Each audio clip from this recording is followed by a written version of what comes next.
I finds myself struggling to cope with the loss of my relationship. I feels lost and uncertain about my future. As I navigates this difficult time, I discovers new passions, meets new people, and learns to redefine myself outside of my relationship. Before we begin, I want to thank each of you for being part of this journey. If these stories are empowering you, subscribe for free, and let's build this community together. Let's get started. My name is Mitchell, and I used to believe in forever. 3 years ago, that belief felt as solid as the ground beneath my feet. I was 26, working as a marketing coordinator at a boutique firm in downtown Portland, and completely, utterly in love with Alex Chen. We'd met at a friend's housewarming party, bonding over our shared obsession with obscure documentaries and our mutual inability to keep houseplants alive. "You know what I love about you, Mitch?" Alex said one lazy Sunday morning, his arm wrapped around me as we lay in bed, rain pattering against our apartment windows. "You make everything feel possible." I nestled closer to him, breathing in the familiar scent of his cologne mixed with coffee and contentment. "What kind of possible?" "Like we could do anything. Travel the world, start our own business, maybe get that house with the big kitchen you're always talking about." He traced patterns on my bare shoulder. "Like we're building something real." Those were the golden days. We'd spend hours planning our future, the trips we'd take, the home we'd buy, the life we'd create together. Alex was an architect, and he'd sketch out floor plans for our dream house while I researched destinations for our someday honeymoon. We fit together like puzzle pieces, complementing each other's strengths and filling in each other's gaps. I was the dreamer, always pushing us to try new restaurants, explore new neighborhoods, take weekend trips to places we'd never been. Alex was the planner, making sure we had savings goals and insurance policies and a sensible timeline for our major life milestones. "We make a good team," I'd tell him, and he'd smile that crooked smile that had made me fall in love with him in the first place. "The best team," he'd agree. But even then, if I'm being honest, there were small signs that our puzzle pieces weren't fitting quite as perfectly as I wanted to believe. The cracks started showing about a year into our relationship, though I didn't recognize them as cracks at the time. I called them growing pains or adjustment periods, anything that suggested they were temporary rather than fundamental. "Mitchell, can we talk?" Alex asked one evening as I was enthusiastically describing a weekend trip to the coast I'd been planning. "Of course! I was just thinking we could rent one of those little cabins right on the beach, and there's this amazing seafood place that's what I wanted to talk about." He sat down across from me at our small dining table, his expression serious. "You've planned 3 trips in the last month. Is that bad?" "It's not bad, it's just expensive and time-consuming. I've been trying to work on that spec house project in my spare time, and with all these weekend trips," I felt a familiar knot forming in my stomach. "I didn't realize the trips were interfering with your work." "It's not just about work. It's about priorities. I feel like you want to be constantly doing something, going somewhere, experiencing everything all at once. Sometimes I just want to stay home and be quiet together." "We can be quiet together at the beach cabin," I said, trying to lighten the mood. But Alex didn't smile. "Can we, though? Because usually, when we go places, you want to explore every shop, try every restaurant, talk to every local we meet. It's like you're afraid of missing out on something." The criticism stung because it contained just enough truth to be painful. I did want to experience everything. I did get excited about possibilities and adventures. I thought that was part of what Alex loved about me. "I'm sorry," I said quietly. "I didn't realize I was overwhelming you." "You're not overwhelming me," he said, reaching across the table to take my hand. "I love your enthusiasm. I just wish we could find a balance between your need for adventure and my need for stability." I squeezed his hand, relief flooding through me. This was something we could work on, a balance. "Of course, we can definitely find a balance." But over the following months, I began to notice that balance seemed to mean more of what Alex wanted and less of what I wanted. The weekend trips became less frequent, then stopped altogether. I suggested new restaurants less often, afraid of seeming demanding. I started filtering my excitement through Alex's preferences, second-guessing my impulses. And slowly, I began to feel like I was shrinking.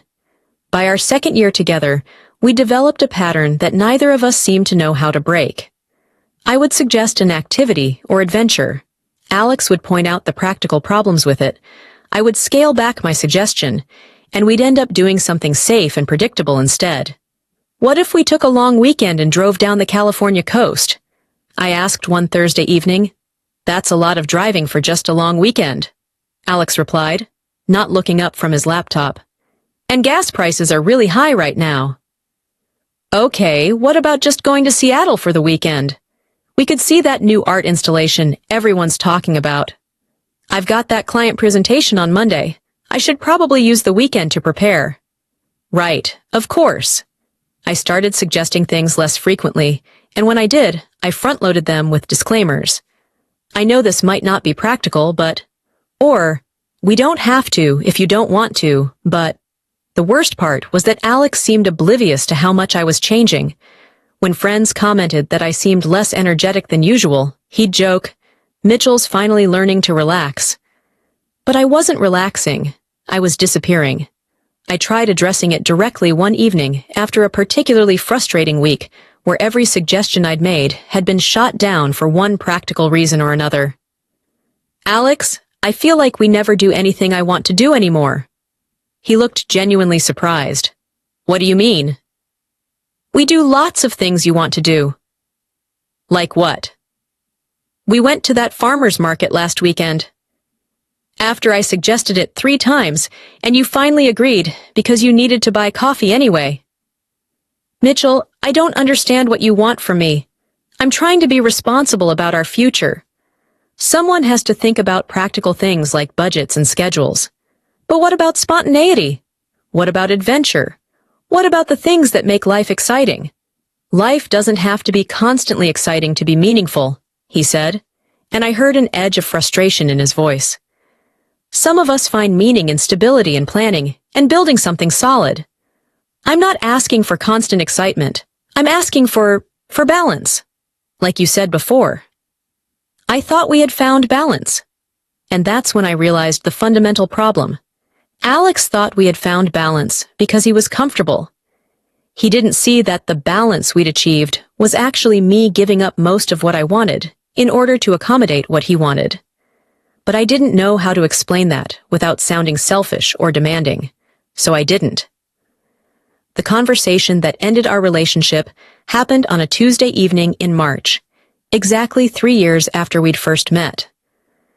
I remember the date because it was supposed to be our anniversary celebration. I'd made reservations at the restaurant where we'd had our first official date, bought a bottle of the wine we'd shared that night, even worn the same dress I'd worn then. A silly romantic gesture that felt important to me. But Alex came home late from work, distracted and stressed about a project deadline. "Can we rain-check dinner?" he asked, barely glancing at my carefully chosen outfit. "I really need to finish these plans tonight." Something inside me snapped. Not dramatically, not with shouting or tears, but with a quiet, decisive click, like a lock finally giving way. "No," I said. Alex looked up from his laptop, surprised. "No? No, we can't rain-check dinner. It's our anniversary." "I know, and I'm sorry, but this project is really important. The client specifically requested—" "Alex, stop!" I sat down across from him, my heart pounding. "I need to ask you something, and I need you to be completely honest with me." He closed his laptop, giving me his full attention for the first time in weeks. "Okay. Are you happy in this relationship with me, with the life we're building together? Are you actually happy?" The question seemed to catch him off guard. "Of course I'm happy. Why would you ask that?" "Because I'm not." The words hung in the air between us, heavy and irreversible.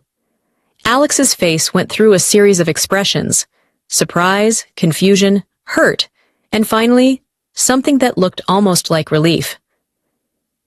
"You're not happy," he repeated slowly. "I haven't been happy for months, Maybe longer.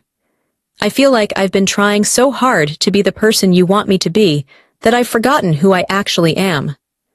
Mitchell, I never asked you to change. You didn't have to ask. Every time I suggested something I wanted to do, you found reasons why we shouldn't do it. Every time I got excited about something, you pointed out why it wasn't practical. I learned that the only way to avoid disappointing you was to stop wanting things. Alex was quiet for a long moment. I was trying to help us be responsible. I was trying to build a stable future for us. But what if I don't want the same stable future you want? What if I want something different? Different how? I realized I couldn't answer that question because I'd stopped asking myself what I wanted so long ago that I'd lost track of the answer. I don't know, I admitted, and that's the problem. I've been so focused on fitting into your life that I don't remember what my life looks like. Alex nodded slowly, and I could see understanding dawning in his eyes. Not just understanding of what I was saying, but recognition of his own feelings. I've been feeling like something was missing too, he said quietly. I thought it was just the stress of work or the pressure of planning for the future. But maybe we've both been trying to be people we're not. Maybe we have. So what do we do? I looked around our apartment, at the furniture we'd chosen together, the photos of our travels, the life we'd built brick by brick over 3 years. It was a good life, a comfortable life, a life that looked perfect from the outside. But it wasn't my life anymore. I think, I said, my voice steadier than I felt, we need to take a break. Alex moved out the following weekend. We were civilized about it, even kind. He took his furniture and books, left me the kitchen stuff, and most of the art we'd collected together. We divided our shared belongings with the same practical efficiency he brought to everything else, checking items off a list like we were settling a business partnership rather than ending a love story. I hope you find what you're looking for, he said as he loaded the last box into his car. I hope you do too. He kissed my forehead, a gesture so familiar and yet so final that I had to bite my lip to keep from asking him to stay. Not because I thought we should be together, but because the unknown ahead of me felt infinitely more terrifying than the known dissatisfaction I was leaving behind.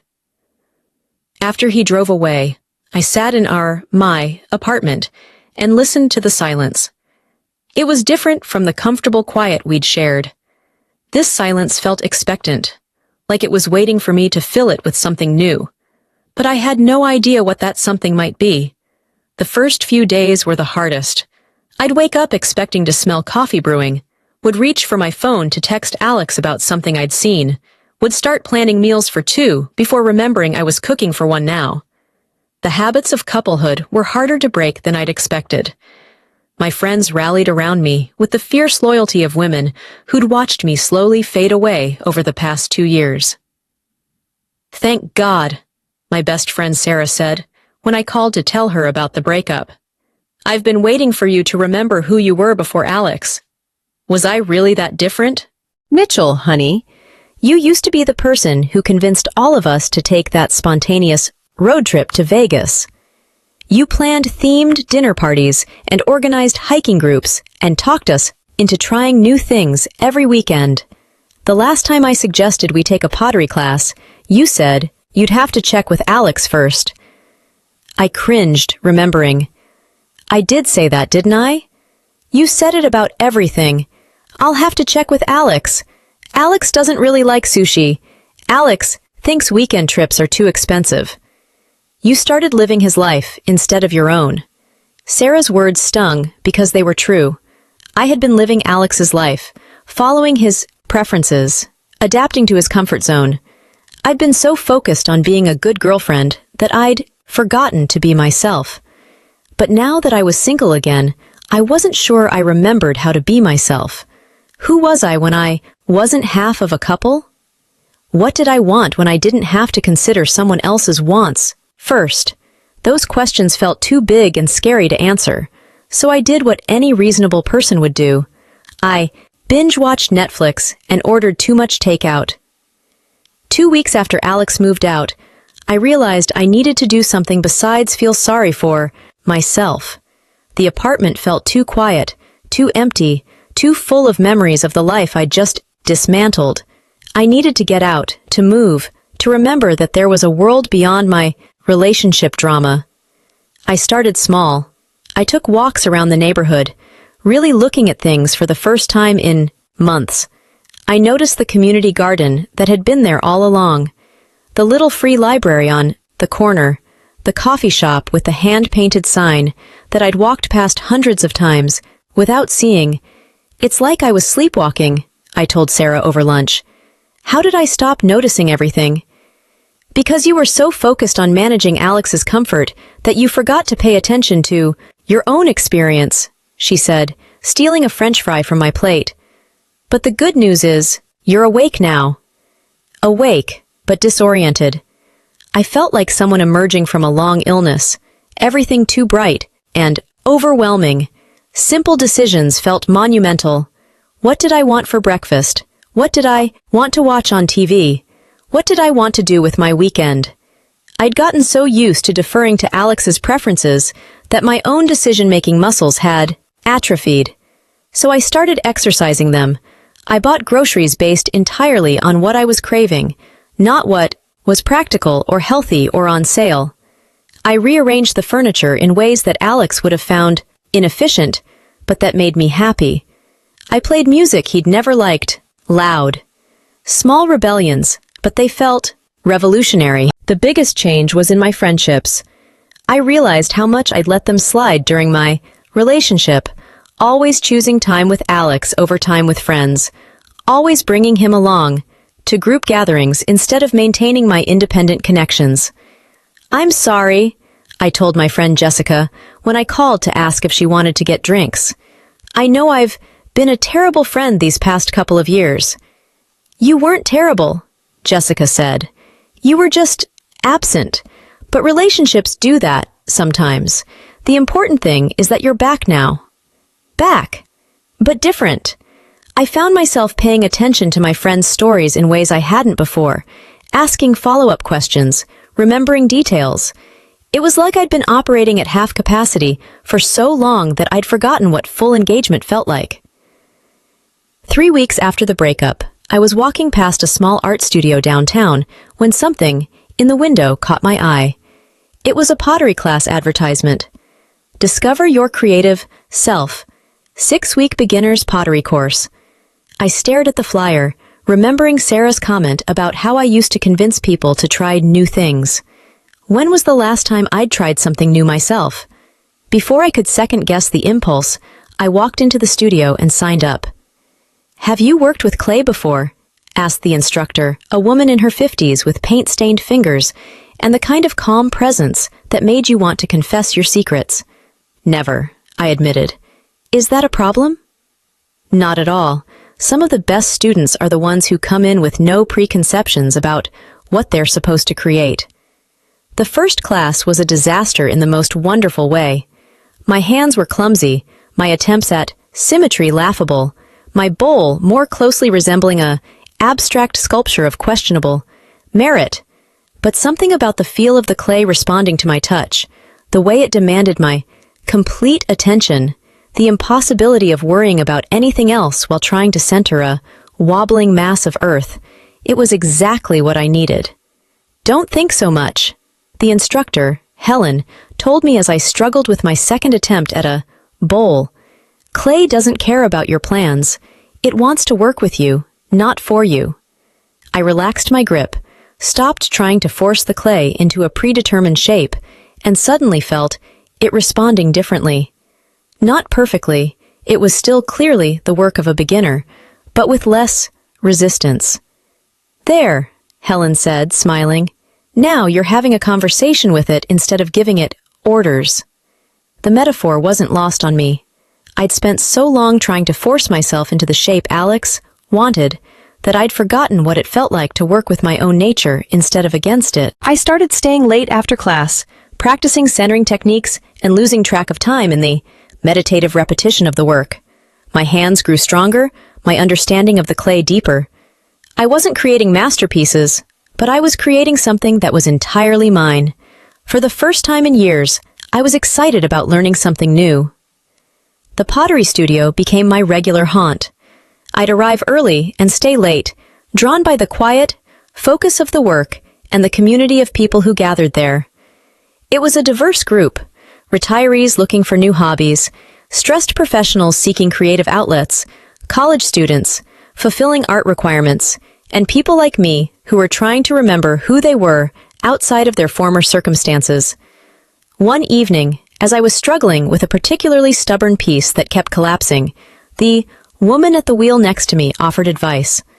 "Try moving from your core instead of just your arms," she said. "Pottery is a whole-body practice." I looked over at her work, a series of elegant vases that seemed to flow upward like frozen water. "How long have you been doing this?" "About 5 years. I started after my divorce," she smiled wryly. "Therapy, they say, but cheaper and with more tangible results." Her name was Carmen, and she was a nurse at the local hospital. Over the following weeks, we fell into the habit of working side by side, sharing techniques and stories. Carmen had a way of asking questions that made me think differently about my situation. "So, what do you miss most about the relationship?" she asked one evening as we both worked on bowls. "The security, I guess. Knowing what to expect, having someone to make decisions with. And what do you miss least?" I thought about it as I centered my clay. The feeling that I was always performing, like I had to be the version of myself that he was most comfortable with. "And who is the version of yourself that you're most comfortable with?" It was a question I couldn't answer immediately, but it stayed with me long after class ended. I also started talking more with Helen, who had a way of using pottery metaphors that somehow applied to everything else in life. "Each piece of clay has its own personality," she told me one afternoon, as I admired a particularly graceful pitcher she'd thrown. "Your job as a potter isn't to impose your will on it, but to discover what it wants to become and help it get there." What if you don't know what it wants to become? Then you keep working with it until it shows you. The clay knows even when you don't. I found myself thinking about that conversation a lot. Maybe I didn't need to figure out who I was supposed to be. Maybe I just needed to keep working with myself until I discovered who I was becoming. A month into pottery classes, I had what could only be described as an epiphany. I was working it on a large bowl, the most ambitious piece I'd attempted, when I realized I was holding my breath. "Breathe," Helen reminded me from across the studio. "The clay can feel your tension." I took a deep breath and felt my shoulders relax. Immediately, the clay became more responsive, more willing to take the shape I was guiding it toward. "I've been holding my breath for 3 years," I said aloud, the realization hitting me like a physical force. Carmen looked over from her own wheel. "What do you mean?" In my relationship, I was so afraid of disrupting the balance, of asking for too much, of being too much, that I was literally holding my breath, waiting for permission to want things, to be excited about things, to take up space. I sat back, my hands still covered in clay, and felt tears starting to form. I forgot how to breathe. "And now?" Carmen asked gently. I took another deep breath, feeling air fill my lungs completely for what felt like the first time in years. Now I remember. That night, I called Sarah and asked if she wanted to take a weekend trip. "Really?" she said, excitement clear in her voice. "Where do you want to go?" "I don't care. Somewhere I've never been. Somewhere we can be spontaneous and try new things, and maybe get a little lost." "This is the Mitchell I remember," Sarah said, and I could hear her smiling through the phone. We ended up driving to the coast without reservations, finding a small bed and breakfast with a vacancy, eating fish and chips on the beach while the sun set, staying up too late talking about dreams and fears in the future. It was exactly the kind of trip Alex would have found stressful and impractical, and it was exactly what I needed. Lying in the unfamiliar bed, listening to the ocean outside my window, I felt something I hadn't experienced in a long time. Excitement about what tomorrow might bring. By the end of my 6-week pottery course, I'd created a small collection of bowls, mugs, and vases that were unmistakably the work of a beginner, but undeniably mine. They were imperfect, asymmetrical, full of character in ways that mass-produced pottery could never be. "I want to keep going," I told Helen as we prepared to fire my final pieces. "I want to take the intermediate class." "I was hoping you'd say that," she said. "You've got good instincts, and more importantly, you've learned to trust them."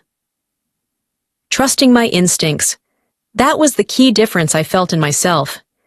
In my relationship with Alex, I'd learned to second-guess every impulse, to filter every desire through the lens of practicality and acceptability. But in pottery class, I'd been forced to trust my hands, to work with my intuition, to make decisions quickly and live with the results. The confidence I'd built at the pottery wheel started bleeding into other areas of my life. I spoke up more at work, offering ideas in meetings instead of waiting to be asked. I planned outings with friends based on what sounded fun rather than what was convenient. I bought clothes that I loved instead of clothes that were sensible. Small changes, but they added up to something that felt like reclaiming myself. I also started dating again, though not in the way people expected. I went on coffee dates and gallery walks and museum visits, not because I was looking for a new relationship, but because I was curious about people and wanted to practice being myself with strangers. "You seem different," one of my dates told me as we walked through Powell's books. "More present, I guess." "Different how?" "Like you're not trying to be anyone other than who you are. It's refreshing." The comment stuck with me. I was learning to be present with myself, to pay attention to my own reactions and desires without immediately editing them. It was like learning a new language, the language of my own authentic experience.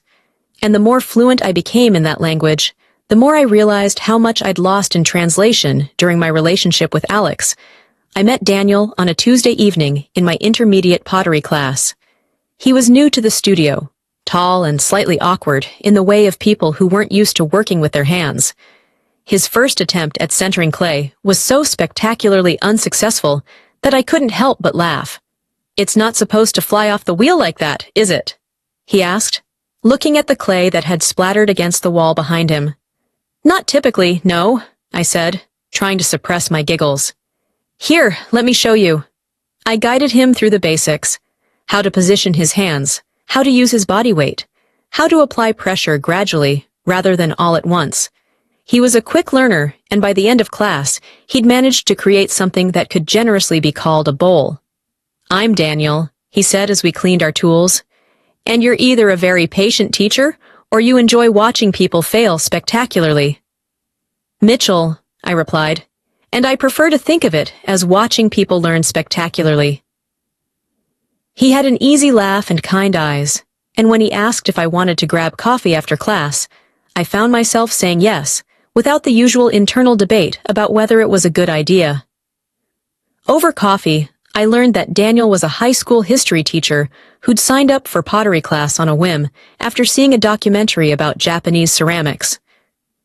"I spend all day surrounded by teenagers and lesson plans and standardized test requirements," he said. "I was looking for something that would use different parts of my brain." "And how's that working out for you?" "Well, I haven't successfully centered a piece of clay yet, but I have confirmed that I'm capable of making very enthusiastic messes." I liked his self-deprecating humor, his curiosity about new experiences, his willingness to look foolish in service of learning something new. He reminded me of the person I used to be, someone who valued growth over comfort, adventure over security. But more than that, I liked how I felt around him. Not like I needed to perform or manage his emotions or anticipate his needs, but like I could simply be present and see what happened. Over the next few weeks, Daniel and I fell into a pattern of coffee after pottery class. We talked about teaching and art, travel dreams and childhood memories, books we loved, and movies that had changed our perspectives. It was the kind of easy, wide-ranging conversation I'd missed without realizing it. "You know what I like about pottery?" Daniel said one evening as we watched Helen demonstrate a new glazing technique. It's honest. You can't fake your way through it, or rely on what worked last time. Every piece demands your full attention. That's exactly what I love about it too, I said, surprised by how well he'd articulated something I'd been feeling but couldn't express. But even as I enjoyed our conversations, I found myself holding back. Not intentionally, but reflexively, like someone who'd been burned, learning to be more careful around fire. When Daniel suggested we grab dinner instead of just coffee, I hesitated. "Is that a no?" he asked, reading my expression. "It's not a no, it's just, I recently got out of a long relationship. I'm not sure I'm ready for anything serious." Who said anything about serious? I was thinking more along the lines of, let's eat food and continue our conversation in a place that serves something other than coffee and pastries. His response was so reasonable, so free of pressure or expectation, that I realized my hesitation had less to do with him and more to do with my own fears about losing myself in someone else's needs again. "Okay," I said, "but can we make it somewhere we've never been? Somewhere we might have to figure out the menu together?" "I know just the place," he said, grinning. "Hope you like surprises." The restaurant he chose was a small Ethiopian place tucked into a strip mall, the kind of hidden gem that you'd never find unless someone who knew about it brought you there. We ate with our hands, sharing injera bread and discovering new flavors, laughing at our clumsy attempts to navigate unfamiliar eating customs. "How did you find this place?" I asked as we sampled a particularly delicious lentil dish. One of my students told me about it. Her family emigrated from Ethiopia, and she said this was the closest thing to her grandmother's cooking she'd found in Portland. I was touched by the story behind his choice, that he'd remembered a student's recommendation, that he'd thought to bring me somewhere meaningful rather than just convenient. But more than that, I was struck by how comfortable I felt in this unfamiliar place with this relatively new person. There was no anxiety about whether I was ordering correctly or eating properly, no worry about making a good impression. Just curiosity and genuine enjoyment of the experience. Daniel and I started spending time together outside of pottery class. Not officially dating, but not dating either. Something undefined and exploratory that felt exactly right for where I was in my life. We went to a poetry reading at Powell's, where we discovered we both had terrible taste in slam poetry, but excellent taste in bookstore cookies. We hiked Forest Park on a Sunday morning, talking about everything and nothing while Douglas firs towered around us. We attended a lecture about urban beekeeping that neither of us understood, but both found fascinating. "I like how you approach things," Daniel told me as we walked to our cars after the beekeeping lecture. "You're genuinely curious about stuff. Most people our age have already decided what they're interested in and what they're not." "I'm still figuring out what I'm interested in," I admitted. For a long time, I thought I had to choose between being practical and being adventurous. I'm learning they don't have to be mutually exclusive. What made you think they were mutually exclusive? It was a good question, one that made me think about the narratives I'd absorbed about what mature relationships were supposed to look like. I think I believed that growing up meant choosing security over excitement, that real love was supposed to be comfortable and predictable rather than challenging and inspiring. And now? Now I think maybe real love is supposed to help you become more yourself, not less. Daniel stopped walking and looked at me with an expression I couldn't quite read. "That's a beautiful way to think about it." Something in his voice made my heart skip, but instead of the panic I might have felt a few months earlier, I felt something more like anticipation. We were standing in front of my car, the evening air cool and crisp around us. Daniel stepped closer, and I knew he was going to kiss me. Part of me wanted to step back, to maintain the safe distance I'd been keeping, but a larger part of me wanted to see what would happen if I stayed put. The kiss was soft and tentative, a question more than a statement. I found myself answering yes. A month into whatever we were calling our relationship, Daniel and I were walking through the Saturday market when he asked the question I'd been dreading and anticipating in equal measure. "Tell me about your ex," he said, as we paused to watch a busker play violin. "The long relationship you mentioned." I'd known this conversation was coming, but I still felt my stomach tighten. How do you explain 3 years of slowly losing yourself to someone who had no idea it was happening? His name was Alex, I said, choosing my words carefully. We were together for 3 years. He's a good person, but we wanted different things from life. What kind of different things? He valued stability and planning and building toward long-term goals. I wanted more spontaneity and adventure and breathing room, I guess. Daniel nodded thoughtfully. That sounds like it could have been a challenging dynamic. It was, especially because I didn't realize what was happening at first. I thought I was just learning to compromise and be a good partner, but somewhere along the way, compromise turned into disappearing. Disappearing how? I told him about the gradual silencing of my own preferences, the way I'd learned to anticipate Alex's concerns and edit myself accordingly, the slow erosion of my own sense of what I wanted from life. By the end, I felt like I was living someone else's life, I said, like I'd become so focused on being the person he needed that I'd forgotten who I actually was. Daniel was quiet for a moment, processing what I'd shared. That sounds lonely. The word hit me like a physical blow because it was so accurate. It was incredibly lonely, which was confusing because I wasn't alone. I was in a relationship, but I was lonely for myself, if that makes sense. It makes perfect sense, Daniel said gently. And for what it's worth, I can't imagine you disappearing. You're too present, too genuinely yourself. I'm learning to be, I said. Or maybe relearning. It's like remembering how to speak a language I used to be fluent in.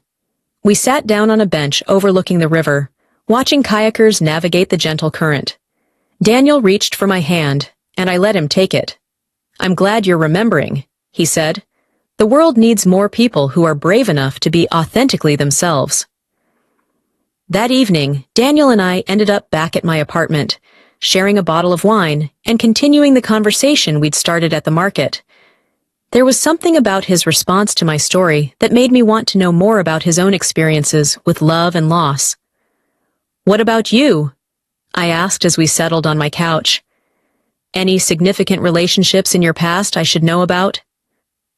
One, he said. We were together for 4 years, engaged for 6 months. Her name was Rebecca. What happened? Daniel swirled his wine thoughtfully. We grew in different directions. She wanted the kind of life I thought I wanted. House in the suburbs, 2-car garage, dinner parties with other couples who had house in the suburbs. But the closer we got to actually creating that life, the more trapped I felt. So you broke up with her? She broke up with me, actually. Said I was sabotaging our relationship because I was afraid of commitment. She wasn't wrong, but she also wasn't right. I wasn't afraid of commitment.